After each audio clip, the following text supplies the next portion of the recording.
This is a bear poo. And this is where we're camping. Today we're going in the Northern Cascades in Washington State and we're looking for a nice wild spot to camp. But we're in bear country, so we have to be careful, and I'm gonna show you all the precautions we take. But first, let's find the spot to camp.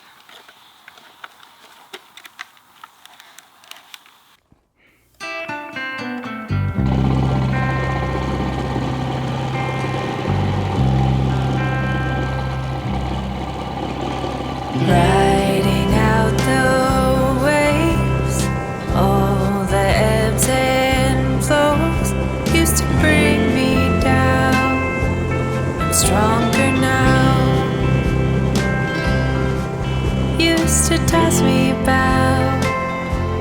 I'm wiser now, feel the tide coming, know the feeling now, used to lose my ground. I'm wiser now, used to toss me about. I'm wiser now. Ride it out,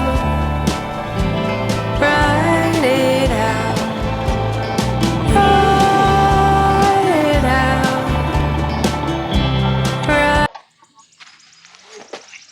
Okay, that's home.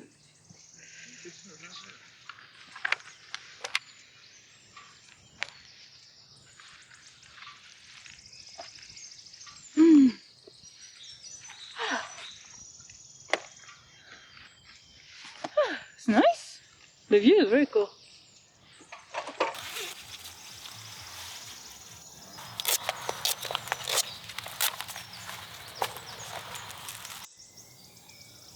We found ourselves a very nice campsite. It's our first night camping in the States, and this one is pretty cool. It's in the middle of the mountains, there's a big lake, there's few campers a bit further away, but it's quite a wide one, so we still have a lot of space for ourselves and to install a little home. So let's get started.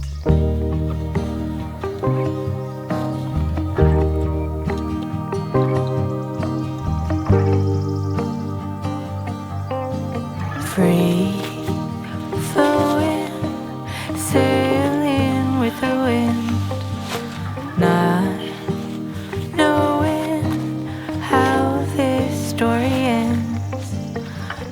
So the first rule is absolutely no scented or food items next to where we sleep. So we're gonna put the tents under the trees over there and cook and store the food 100 meters away. So closer to the lake on the other side. Home, sweet home, home, sweet home. There's something humbling about being out here in the wild. We come to these places for the beauty, the solitude, the adventure. But it's important to remember, we are only visitors. The wilderness isn't ours to claim. We are guests in a world that belongs to something much older, much wilder than ourselves. When we camp in bear country or in any wild place, it's not about conquering nature. It's about coexisting with it.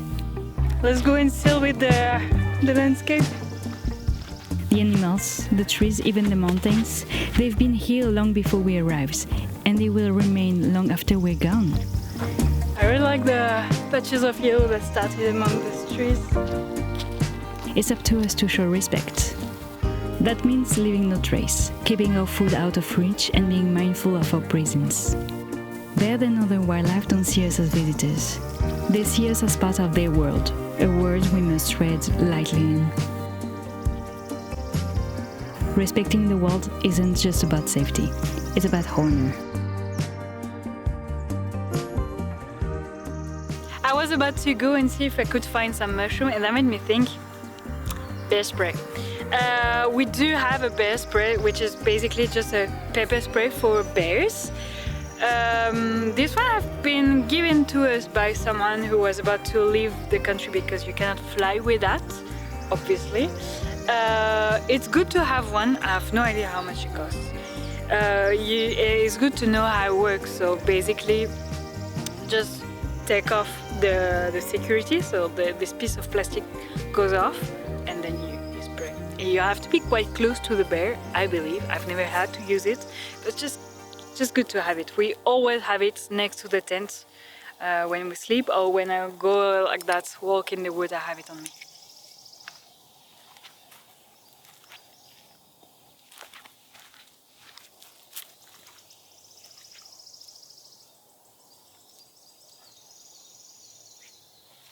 Okay, not much success for the mushroom, but I found so much toilet paper. Seriously, it's out of topic, I know, but if you wild camp, guys, just pack everything with you, including toilet paper. I know it's compostable, but just gross toilet, just let no trace at all. You can put it in a trash bag, bring it with you. You can burn it if it's still safe to burn it, but just don't let it, please. So Quentin is just starting a campfire, and we're gonna start cooking very soon. That made me think about another point, which is food storage. So we have all the food in the panels here that we can lock, and they are very safe. If you don't have any container like that, there is some very safe bags that you can buy, and that you're usually gonna hang up as high as possible, so in the trees or something.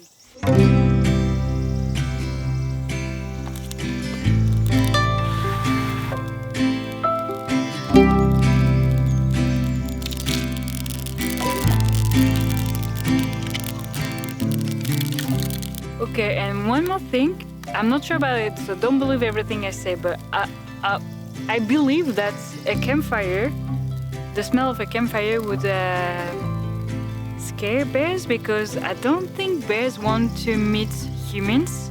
So fire means humans, so I would say that they avoid the area if it smells like a campfire, but I'm not sure about that information. Also, forest fires can maybe make a link between, maybe the bears are smart enough to think fire. Yeah. Let's go the other way.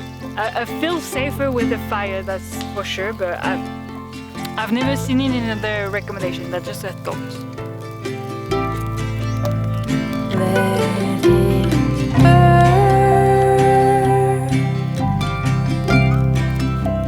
Let it burn. Let it burn.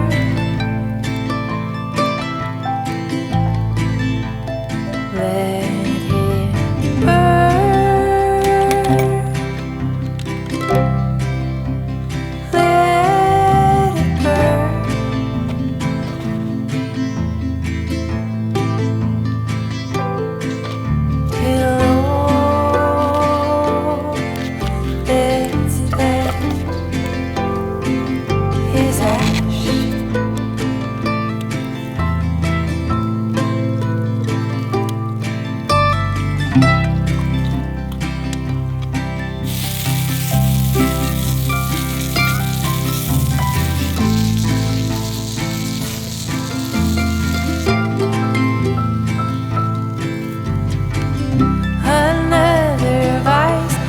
My old lighter. I think we're fully in the local diet now. We had the bagels for lunch and now hot dogs tonight.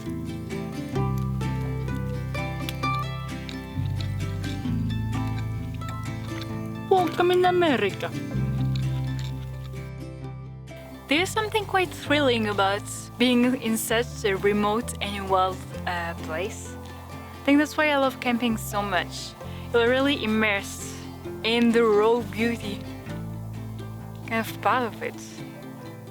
But that also means keeping always the awareness of the danger in the back of your mind. You listen to every little sound, you try to understand the forest, really.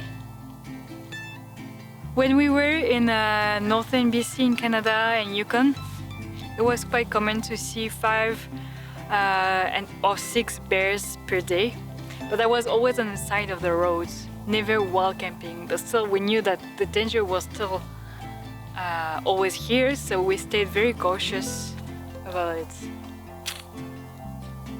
Okay. Time to go to sleep now. Good night.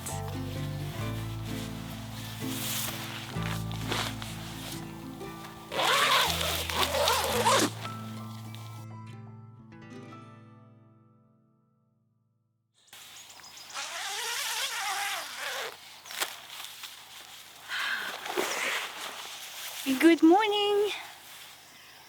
It's freezing this morning. Well, it's so nice to wake up in this place. So beautiful with the morning light.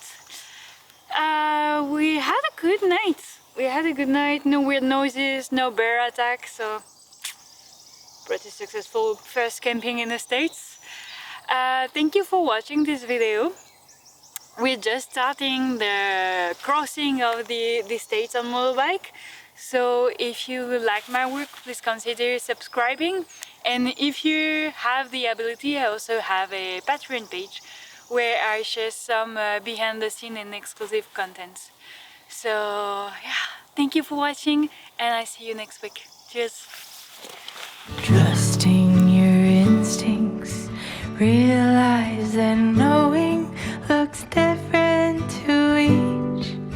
When living authentic, do more exploring, deeper than knowing just what is essential for life that is thriving.